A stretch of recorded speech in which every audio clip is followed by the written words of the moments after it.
Assalamualaikum warahmatullahi wabarakatuh. Perkenalkan, nama saya Sabila Anissa. Di sini saya akan mempresentasikan hasil PPT kami yang berjudul Analisis Strategi Pengelolaan dan Praktisi dari brand makanan yang bernama DW Kebab dan Burger. Mari kita selami bagaimana pengelolaan sebuah usaha mikro kebab yang bernama DW Kebab dan Burger atau dulunya dikenal dengan nama Big Boss Burger. PPT kami hasil wawancara kepada salah satu karyawannya yang sudah bekerja selama 5 tahun sejak tahun 2021 hingga tahun 2025 hingga sekarang. Singkatnya, perjalanan DW Kebab dan Burger dimulai pada tahun 2000, sebuah era di mana tren kuliner cepat saji sangat meluas di seluruh kota. Berawal dari mega burger, usaha ini didirikan oleh sepasang suami istri dan akan diturunkan oleh anak kedua mereka dikarenakan pada tahun 2024 owner DW Kebab dan Burger sudah meninggal dunia.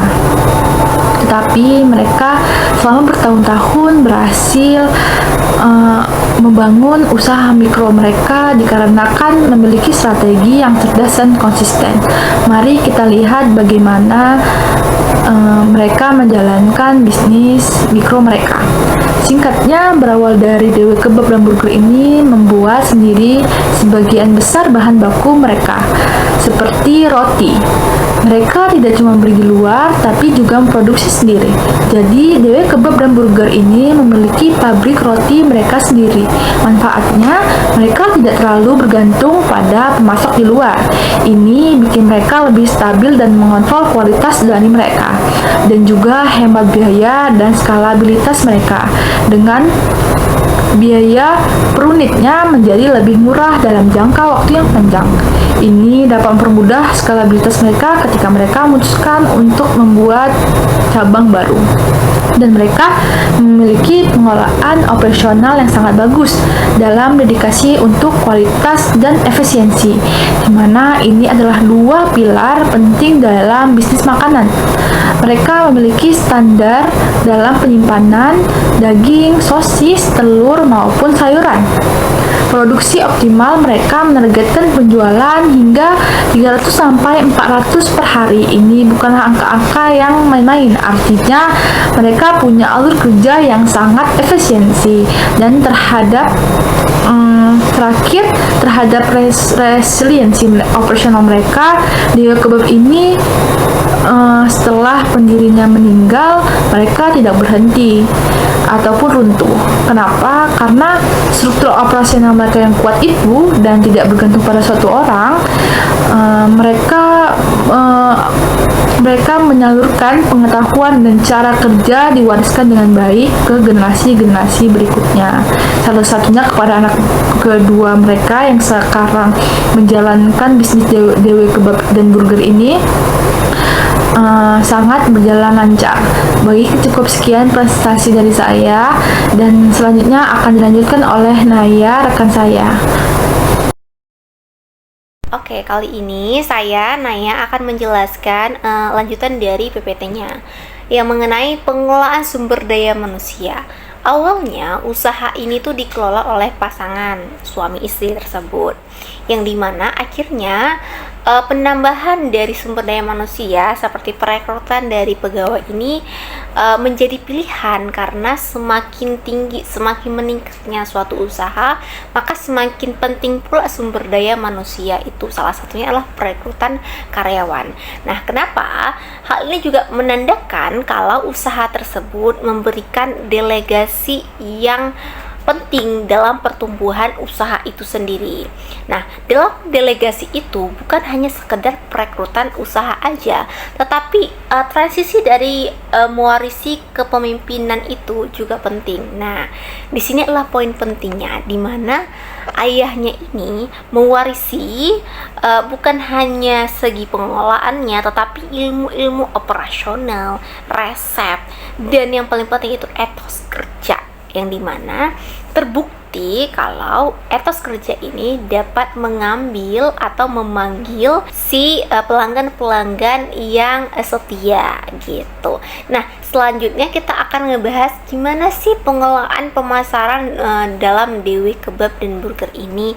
Nah, berhubung DW Kebab ini ada 3 cabang ya kan, yang ketiga-tiganya itu, yang pertama di Lapangan Merdeka, yang kedua itu Simpang 3 Kampung Jawa, yang ketiganya itu ada di dekat SD 11, lebih tepatnya nggak bersebelahan tapi dekat SD 11. Nah, jadi strategi pemasaran mereka yang mereka gunakan ini sebenarnya lumayan tradisional, yang dimana mereka menggunakan kekuatan mulut dari mulut atau word of mouth, yang dimana reputasi mereka itu didapati dari etos kerja mereka tadi, sehingga pelayanan mereka yang baik, kode etik yang baik itu memberikan mereka pelanggan-pelanggan yang setia, yang dimana mereka secara konsisten juga mempertahankan si pelanggan setia tadi.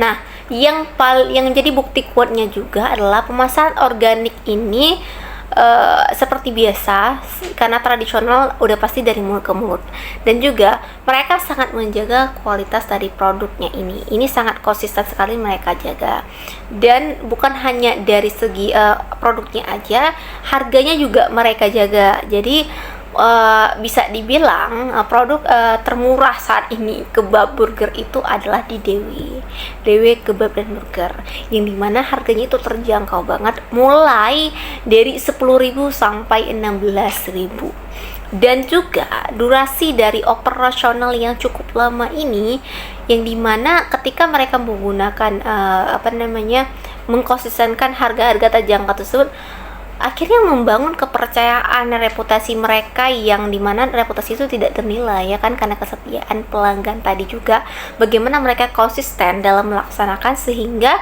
pelanggan itu tetap setia kepada mereka. Nah, strategi selanjutnya yaitu manajemen tantangan lokasi.